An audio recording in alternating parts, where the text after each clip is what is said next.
deferred compensation, pension plans and stock-based awards. Deferred compensation, like pension plans and stock-based awards, allows employees to earn compensation in the current period while deferring the cash payments until later, right?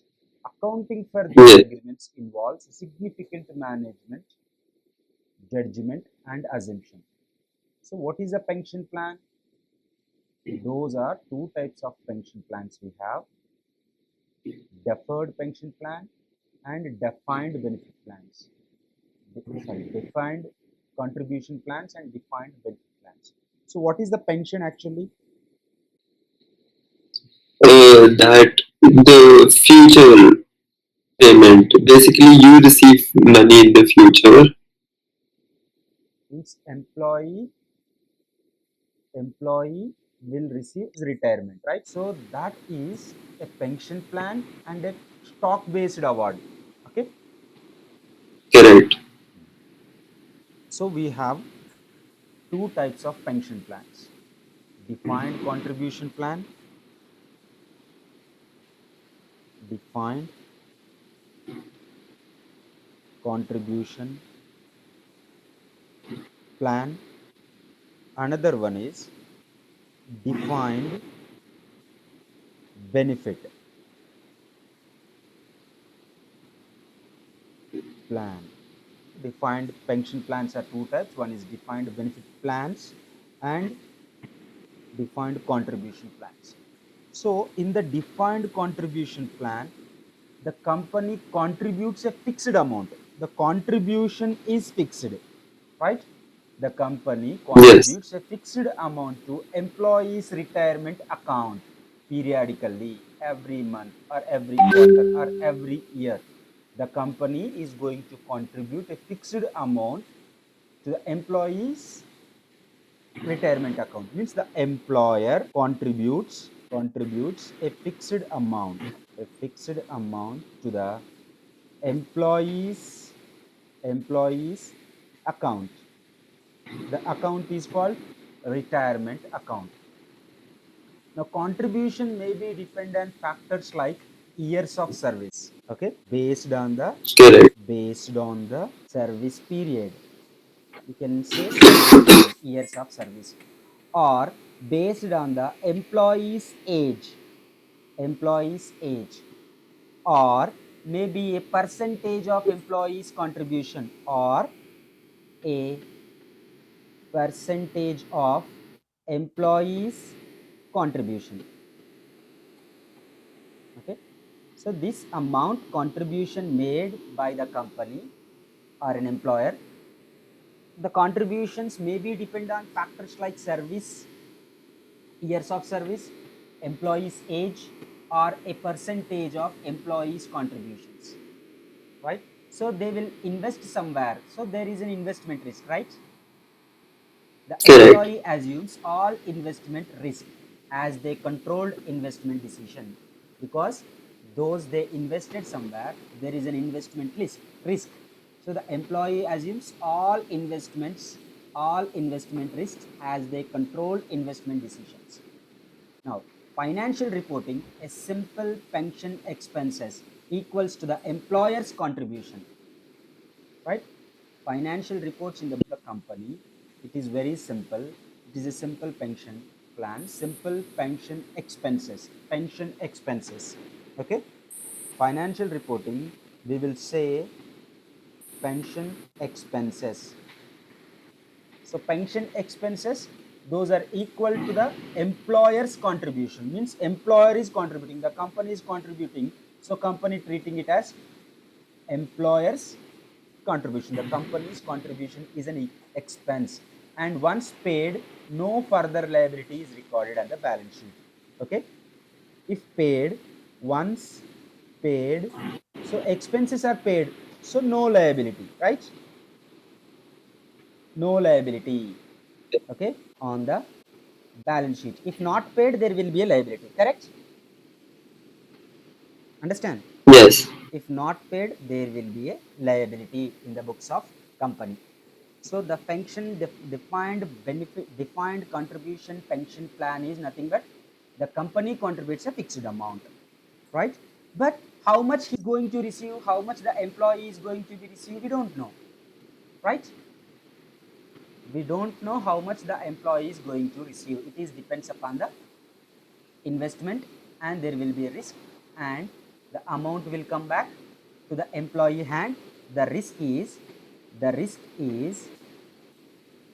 to the employee, because how much he will receive we don't know, because that investment account will gives him investment risk. Based on the profits earned by that account, he will receive in future, right? Only the contribution done by the company or management. Now when come to the defined benefit plan, whatever it may be, whether there is a risk or not, I don't bother. As an employee, I will receive a fixed amount. The benefit is already predetermined, the benefit is already defined, the benefit is already defined. So the employer promises a fixed benefit. Employer promises a fixed benefit to employee, correct? Understand? The employer promises a fixed benefit upon the retirement. Okay, everything, because these are the pensions we will receive at the time of after the retirement, or at the time of retirement a lump sum amount. A fixed benefit is receivable by the employee upon his retirement, typically based on years of service. Again, based on years of service, right? And maybe a salary near to the retirement, correct, no? Near to the retirement. For example, an employee with 20 years of service might receive 2% of the final salary per year of service. That is the fixed amount, 2% of their final salary per year, correct? So that is the benefit is already fixed. So when come to the risk, risk is to not employee. The employer bears the risk. The employer bears all investment risks, as the future benefit is already defined. When the future benefit is already defined, I don't bother as an employee. The risk is bared by the employer. Whatever it may be, I will receive a fixed amount as prescribed, because the benefit amount is already defined, right? And funding and asset planning. So who will take care of the funding and asset planning? Funding and asset planning. Funding and asset plan assets. So the plan assets to a separate trust, maybe ICICI employee retirement scheme, or maybe public provident fund, or any other type of asset. Okay, that is a trust. That assets are managed by trust. The company contribute assets to a separate trust. Okay, the company contributes asset to a separate trust and investing them to cover future retirement benefit, right? The company, the management, the company, or an employer contributes assets to trust and investing them into investing them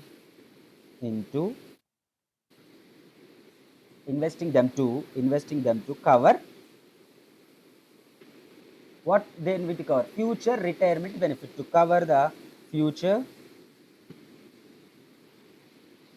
retirement benefits to the employees.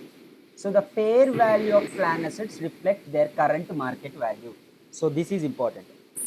Fair value of assets which are contributed by employee and invested in plan assets. The fair value of assets, so those are the plan assets, okay, reflects where reflects their current market value.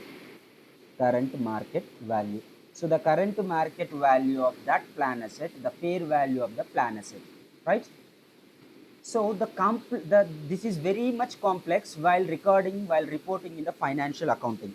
So when come to the when come to the financial reporting purpose, it is more important. Okay, and it is somewhat complex when compared to that. So financial reporting, financial reporting, when come to the financial reporting, more complex due to the need to estimate the pension obligations. Always you need to estimate the pension obligations which are promised by the employer to provide a fixed benefit, predetermined defined benefit, right? So it is the need to estimate the pension obligations, right? So pension obligations, requiring a pension obligations, requiring projections of factors like future salaries, turnover, retirement age, mortality, and an appropriate discount rate. Why an appropriate discount rate is coming? Because please understand the logic. So the employees are going to retire maybe after 20 years, correct? Maybe after 20 years. So now we already contributed, the employee is going to receive at future date, at future date. Now what is the present value? That is your liability, that is your obligation, right? That is the reason it is more complicated. We are estimating the future benefit obligations, pension benefit obligations, predetermined defined pension plan obligations we estimated. Okay, because we, for that reason, more complex is projected, the projections of the factors like future salaries. So we don't know what Correct. is the future salary of the employee, and we don't know what is the turnover, we don't know what is the mortality of the employee, and what is the retirement. The retirement age is fixed, but at the time of retirement we don't know what is the salary of employee. So that is the reason so many projections are happening. An appropriate discount rate we are taking, we are taking an appropriate discounting rate to identify the present value of the obligation and present value of the fund. And so many other factors also we need to consider. How you can decide the pension obligations? Pension obligations represents the present value. This is the pension obligation. Pension value, pension obligations represents the present value of the future retirement benefits promised to an employee and discounted today's value. Discounted to today's value, correct? And funded status. Sometimes maybe if you convert into present future values to present value, maybe sometimes over or underfunded. Overfunded because Yeah. this present value depend upon the discounting factor. Sometimes it may be overfunded or underfunded. So this is also we need to present. If the plan assets exceeds the obligations, our plan assets exceeding our current value, present value obligations, the company reports a net pension asset. Then it would be net pension, pension assets, right? If a plan exceeds, if a plan assets exceeds pension obligation, means asset is exceeding the obligation, then there is a net pension asset. Underfunded, if a pension obligations, not assets, okay, pension obligations, whatever you converted into present values, pension obligations exceeded, means whatever you need to pay in future that converted into present values, and that obligations are higher than whatever you contributed as of now, right? Whatever you contributed as of now, Yeah. that is an asset which is much lesser than the, or lesser than the pension obligations. So pension obligations exceeds the plan assets, plan assets. So what does it mean? The company reports a net pension liability, net pension liability, correct? Correct. Any doubt in this? As of now we studied few things. Any doubt in this? But then why will the company offer a pension if it is going to become a liability?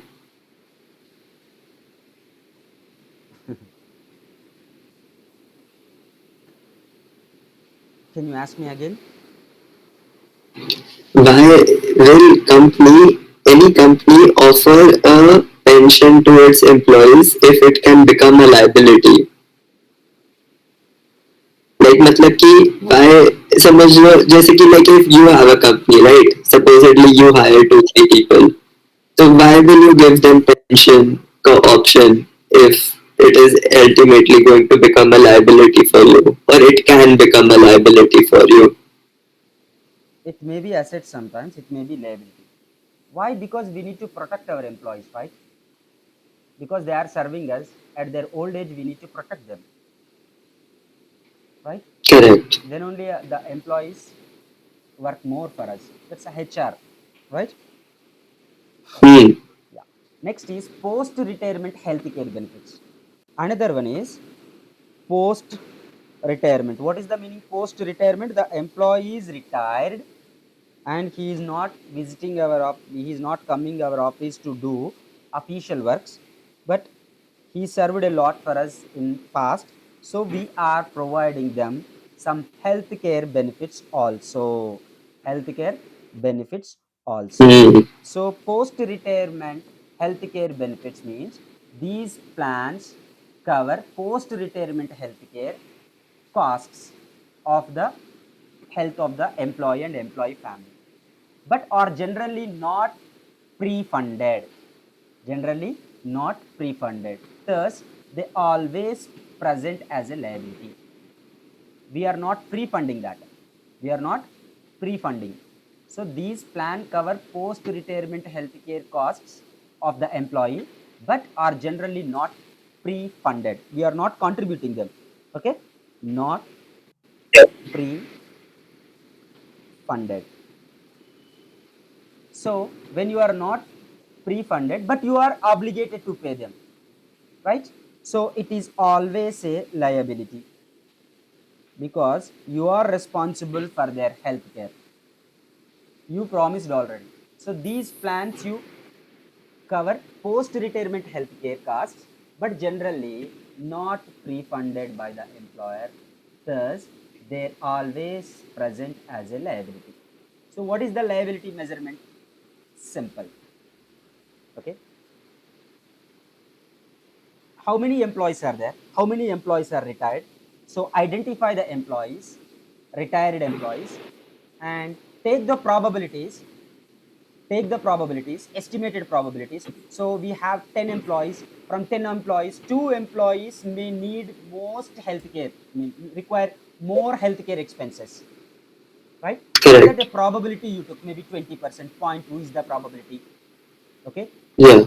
And like this, after retirement also 0.9%, 0.9 probability the people alive for 10 years.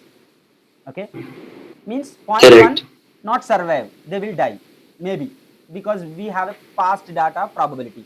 And again that 9 people who are living after retirement also 10 years mostly, they need definitely healthcare. So from which 0.6, 0.6 probability they need healthcare benefit definitely.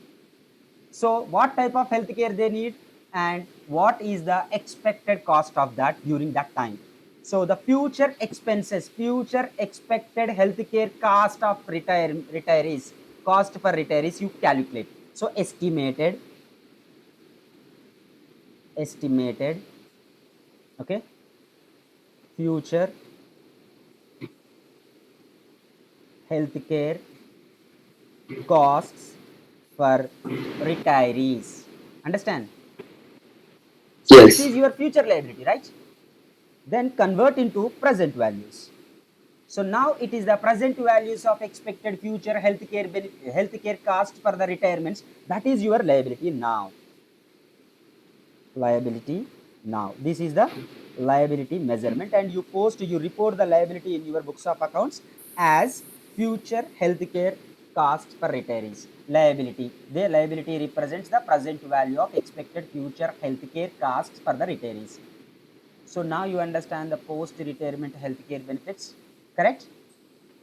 Yes. Now we have IFRS and US GAAP. How these defined benefit plan is going to be reported in the books of accounts as per US GAAP and as per IFRS.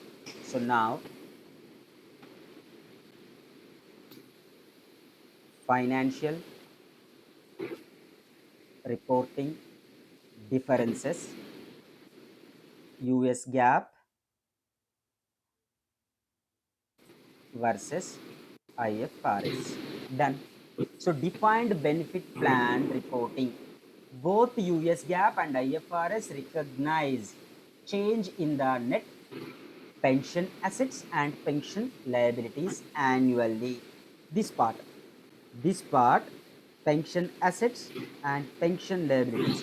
So change in the changes in the NPA and NPL every year.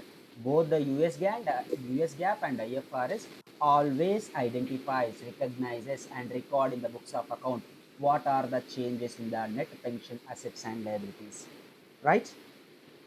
So changes in net pension assets, okay, or maybe or both never change at a time, or in NPL. Some components affect net income, correct? Some components, this is the balance sheet item, they report in the balance sheet changes, right? So balance sheet assets or liabilities are in the balance sheet, net pension asset and pension liability, those will be changes automatically, the balance sheet number changes. Now some components affect the net income also, okay, and some components also affect the other comprehensive income, right? So income statement, that is service cost, interest cost, the components impacting the income statement which are related to the service cost and interest cost, right? And while other comprehensive income such as accrual gains and losses, okay, so that is OCI, other comprehensive income, is going to be impacted with the components of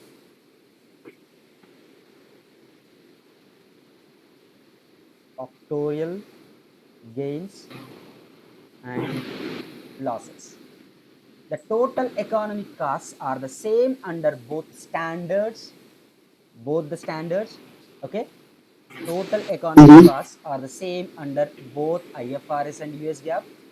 The allocation between the net income and OCI may be differ, okay.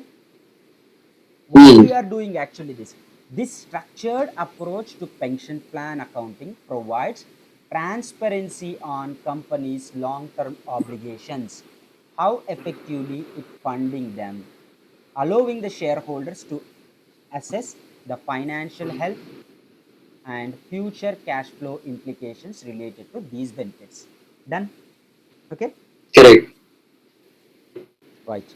Mm. Under IFRS, the change in the funded status of the defined benefit plan, whether it's overfunded or underfunded, comprises three main elements. Under IFRS, the change in the funded status of a benefit plan. So whether it's overfunded or underfunded, comprise three main elements. The first element is service cost, okay, Mm-hmm. service cost, and second one is net interest expense or income.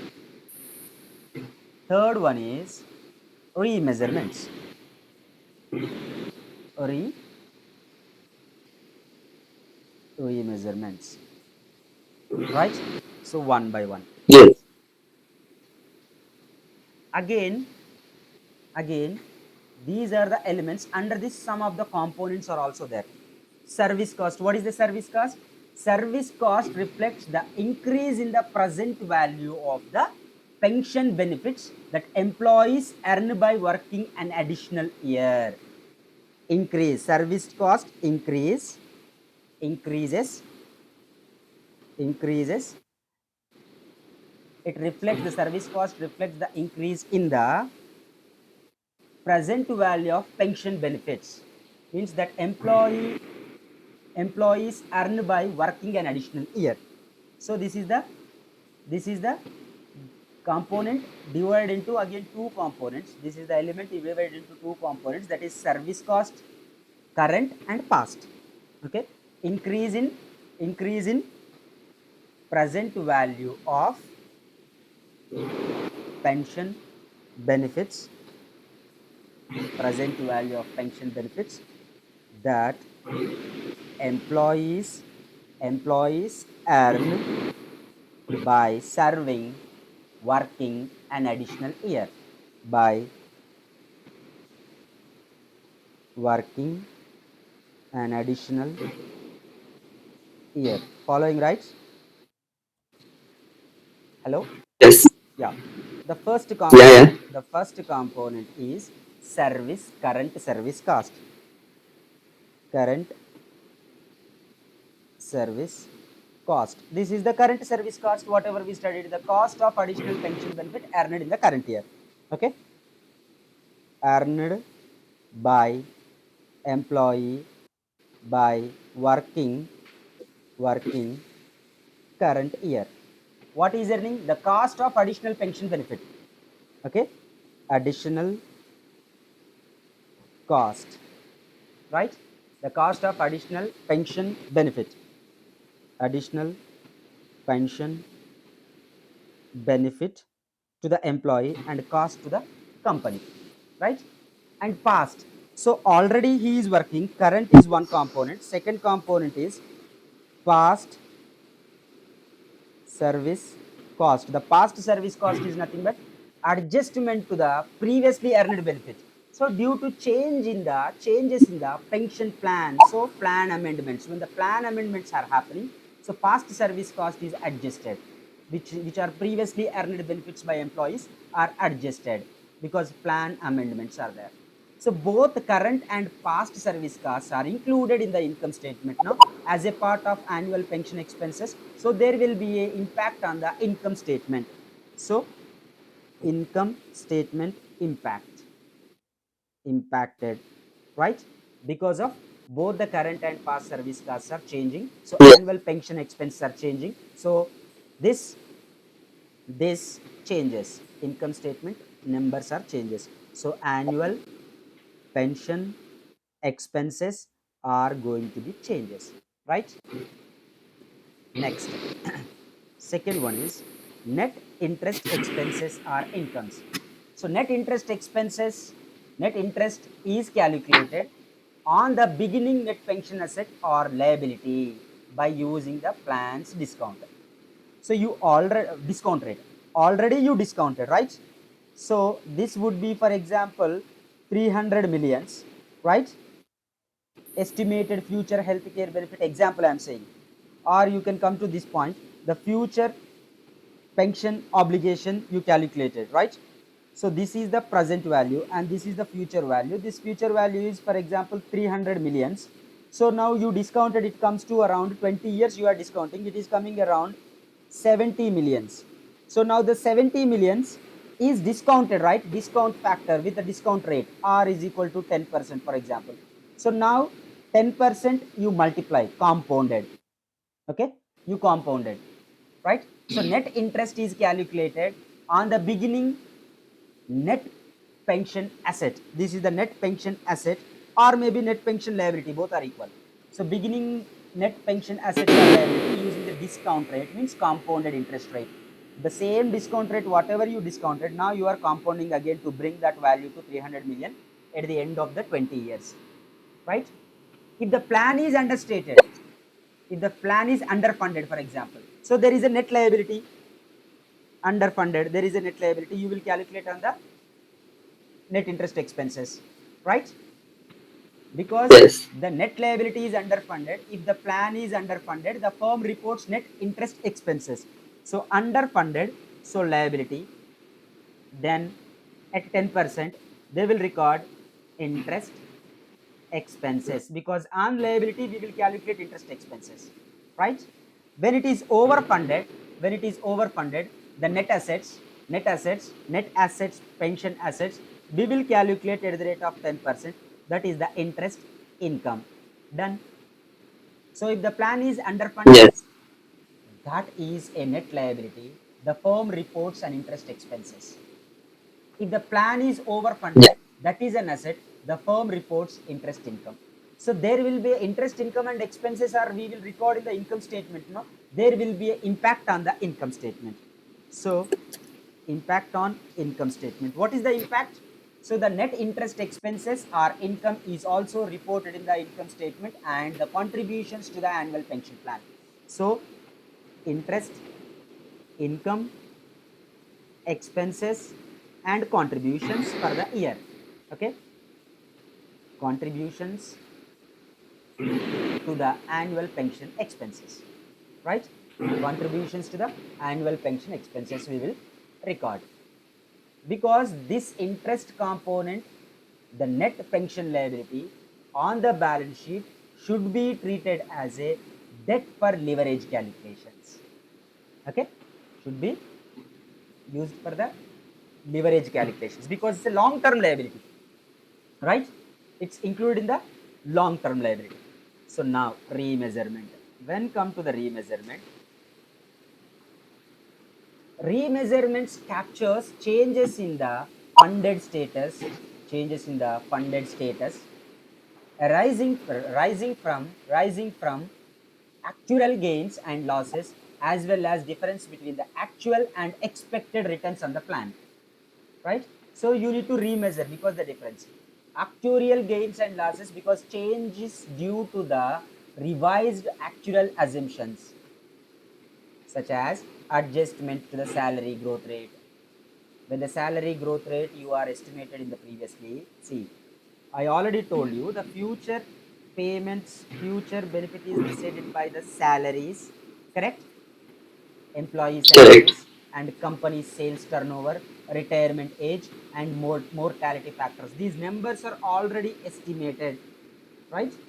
You estimated all these Correct. numbers, future numbers. So any change in those numbers, any change in those estimations, so definitely you need to remeasurement, right? You need to do remeasurements. Changes due to the revised assumptions, such as adjustments to salary growth rate, employee turnover rates, retirement ages, and mortality rates, and probability of living standards, and probability of surviving standards, probabilities of death.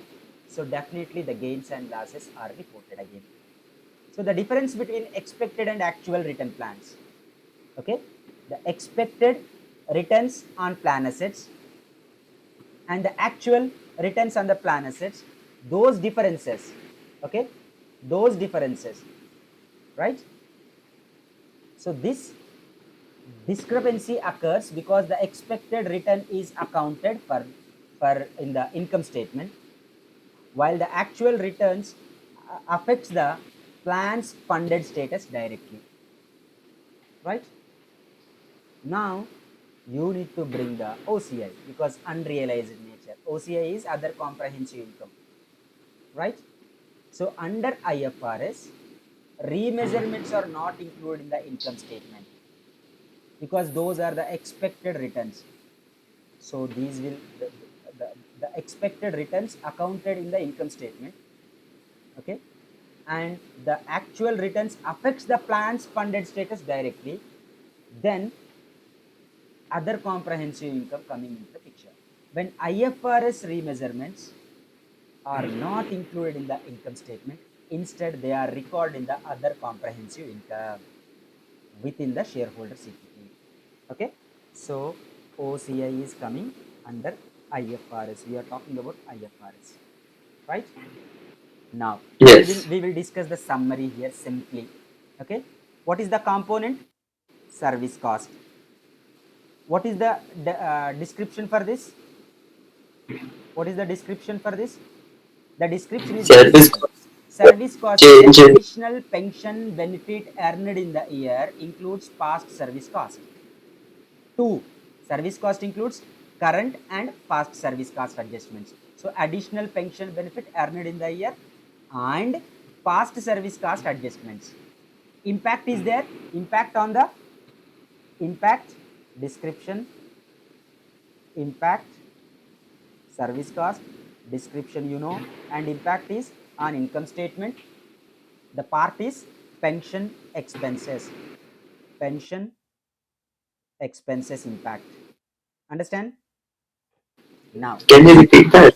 Yeah. it's very Yeah. simple. The component of service cost we are talking, the service cost description is any additional benefit earned by the employee in the current year plus any adjustment related to the past service costs, means amendments. So the impact is there on the income statement. The part is the part of pension expenses are going to impact the financial statement, only income statement, right? The assets and liabilities we can show in the balance sheet. So now net interest income or expense, right? Net interest income or expenses. So interest on beginning funded, right? Interest on beginning funded status at discount rate if it overfunded, right? If it overfunded. Expenses Hmm. if it is underfunded. So the interest calculation is going to be happen on the beginning funded status. The discount rate is used as an interest factor. If it is overfunded, then it is interest income. If it is underfunded, interest expenses. Okay. Over interest income, underfunded, it is expenses. So expenses and incomes both are going to be impacted the same interest expenses in the income statement. Then the third point we just discussed, remeasurement, right? Remeasurements. Correct. Remeasurements are actuarial gains and losses and differences in between actual and expected returns. So actual versus expected returns.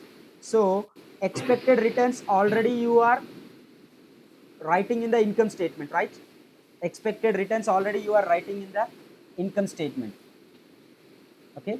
So the differences in between the actuals, gains and losses are not real actually. Those will be impacted later. So we will take other comprehensive incomes into the picture, not in the income statements. So the IFRS approach helps clarify how pension related costs and changes in the assumptions affect both the company's periodic expenses and the balance sheet. So allowing the shareholders to analyze the pension plan impact on the profitability and equity, right? So this is the Yes. IFRS plan. Clear? The accounting for defined benefit pension plan under US GAAP. Under US GAAP, the changes in the defined benefit plan's net assets or liabilities are divided into 5 components, each treated differently in the financial reporting. These components can be categorized based on where they are reported. Some of them are reported in the income statement each period, while others are recognized in the other component income. Okay, OCI, other comprehensive income. So the components recognized in the income statement are, first one, service costs. Okay, service cost. The service costs are very simple. You know this represents the cost of the pension benefit earned by the employee during the current period. Same, and reported in the Hmm. income statement. And interest expenses. Interest expenses, right? Interest expenses. These interest expenses are calculated on the beginning of the net pension assets or liability using the discount rate factor, and reported in the income statement. Again, reported in the income statement, calculated on beginning beginning which beginning assets, beginning net pension assets, liabilities, pension asset and liability at a percentage discount factor, whatever we use to calculate the finding the present value. So present value again compounded. So interest expenses and interest income. So interest income is also reported on the income statement and calculated on the beginning net pension assets or liabilities using the discount factor. Whether it is income or expenses, when it is expenses, when the liability is higher, the obligations are higher than the net pension assets, then it is the expense. When the net assets are higher than the obligations, it will be reported as an income. Now again, we are also reporting the third item, we are also reporting the expected return on pension assets. Expected returns on pension assets. Expected return on plan assets. Okay, pension plan assets. So this is the return on the company's expects to earn on the plan assets. Return the company expects to earn plans asset. US GAAP uses an expected rate of return rather than actual returns. This US GAAP uses expected rate of return rather than actual returns in the income statement. This is because to smooth impact on the investment gains or losses. Smoothen the impact of investment gains and losses. So the reporting is simple. Income statement, it is going to be repeated. Expected return reduces pension assets. Correct, na? Expected return Yes. reduces the pension expenses. Your expected return is increasing. See, you are planning to invest every month $1,000, for example. Okay, the existing asset is there, 100,000 already there. You are earning at the rate of 10%, so this would be 10,000 is coming, right? So sometime if it is getting you 10,000, some month it is getting, for example, some year it is getting 10,300, then there is no need to invest 1,000. You can invest only 700 because earning is coming extra. There is no need to put 300 extra, right? Correct, na? Understand the logic? Yes. So this is the return the company expected to earn on the plan asset. We are using expected rate of return rather than the actual returns in the income statement because to smooth the impact of the investment gains and losses. The expected return increases automatically. The pension expenses are going to be down in the income statement. So this is also reported in the income statement. Now we are coming to the components reported in the OCI. So simple OCI, the amount we already discussed about the remeasurements, right? And here we are talking about the past service cost. We are only taking into consideration of service cost in the first step. So the past service cost, so the amendments to the existing asset, so the past service cost, and in the comprehensive income we have a actuarial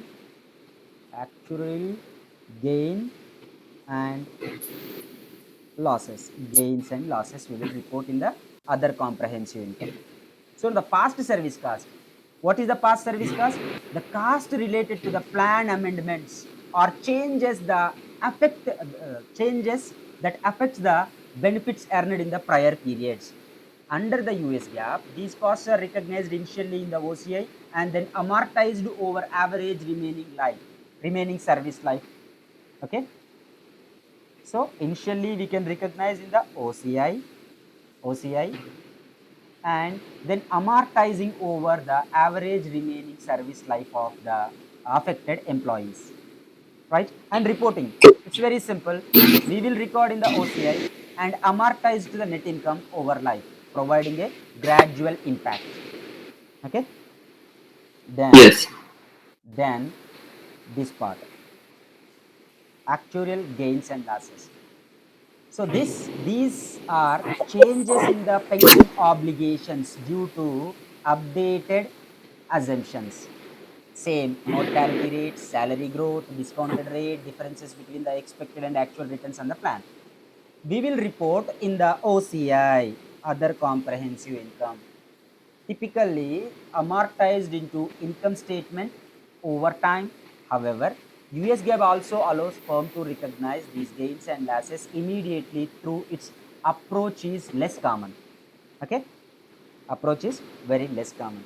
So what are the key differences actually? What are the key differences? Simple. The key differences are, I'll tell you in short form. So the service cost,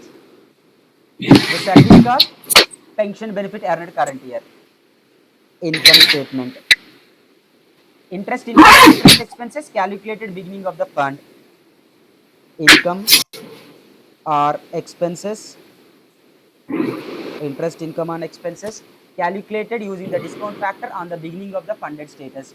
So definitely it is also coming to the income statement, right? Expected return on assets, expected return on assets. When the expected return on assets are coming, expected earnings on the plan assets, expected earnings on the plan assets. Okay, so this is also in the income statement, but it is offsets the pension expenses, offsets the pension expenses. Pension expenses are going to be down if you are earning more. If you are earning less, the expected earnings on the plan are lower, then you need to contribute more amount. Pension expenses you need to pay more. So past service cost, basically under IFRS, past service cost is coming in the income statement, but here the past service cost and plan amendments affecting the prior period benefits, those are OCI. Okay, so past service cost, we will take in the OCI.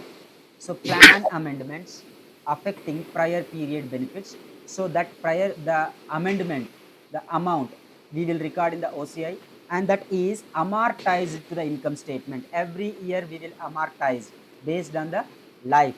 So we will amortized